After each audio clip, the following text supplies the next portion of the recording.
ಸನ್ಮಾನ್ಯ ಮುಖ್ಯಮಂತ್ರಿ ಸಿದ್ದರಾಮಯ್ಯ ಅವರು ನುಡಿದಂತೆ ನಡೆದಿದ್ದಾರೆ. ಸರ್ಕಾರದಲ್ಲೂ ಮತ್ತು ಪಕ್ಷದಲ್ಲೂ ಕೂಡ ಪಕ್ಷದ ವರಿಷ್ಠರು ಅವ್ರಿಗೆ ಏನು ಹೇಳಿದ್ರು ಅದ್ರ ಪ್ರಕಾರ ನಡ್ಕೊಂಡು ಇವತ್ತು ರಾಜೀನಾಮೆ ಕೊಟ್ಟಿದ್ದಾರೆ.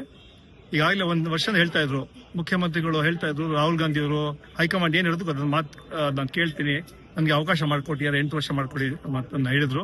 ಅದೇ ಇವತ್ತು ನಡ್ಕೊಂಡಿದ್ದಾರೆ. ಕಾಂಗ್ರೆಸ್ ಪಕ್ಷ ಶಿಸ್ತಿನ ಪಕ್ಷ. ಇವತ್ತು ಎಲ್ಲರೂ ಒಟ್ಟಾಗಿ ತಾವು ನೋಡಿದ್ರಿ, ಅದು ಮುಖ್ಯಮಂತ್ರಿ ಇರ್ಬೋದು, ಡೆಪ್ಟಿ ಚೀಫ್ ಮಿನಿಸ್ಟರ್ ಎಲ್ಲ ಪಕ್ಷದ ಎಲ್ಲ ನಾಯಕರುಗಳು ಸೇರಿ ಇವತ್ತು ರಾಜಭವನ್ಗೂ ಹೋಗಿದ್ರು. ಅದೇ ರೀತಿ ನಮ್ಮ ಪತ್ರಿಕಾಗೋಷ್ಠಿಯಲ್ಲಿ ಬಂದು ಕೂತಿದ್ರು.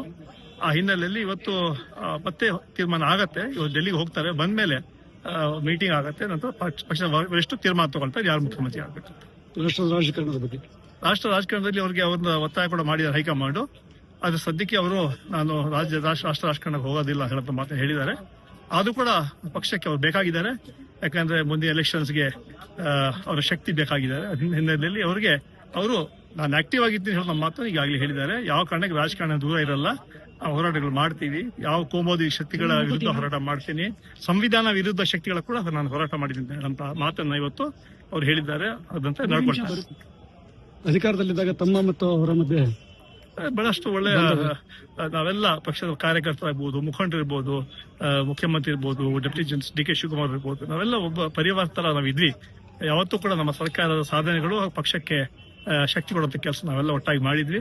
ಇವತ್ತು ಅವರು ಮುಖ್ಯಮಂತ್ರಿಯಾಗಿ ಇವತ್ತು ಸ್ಥಾನವನ್ನು ತಿಳಿಸಿದ್ದಾರೆ. ಅದು ರಾಜಕೀಯ ನಾನು ಇರ್ತೀನಿ, ಹೋರಾಟ ಮಾಡ್ತೀನಿ, ಪಕ್ಷ ಸಂಘಟನೆ ಮಾಡ್ತೀನಿ ಅಂತ ಮಾತು ಹೇಳಿದ್ದಾರೆ.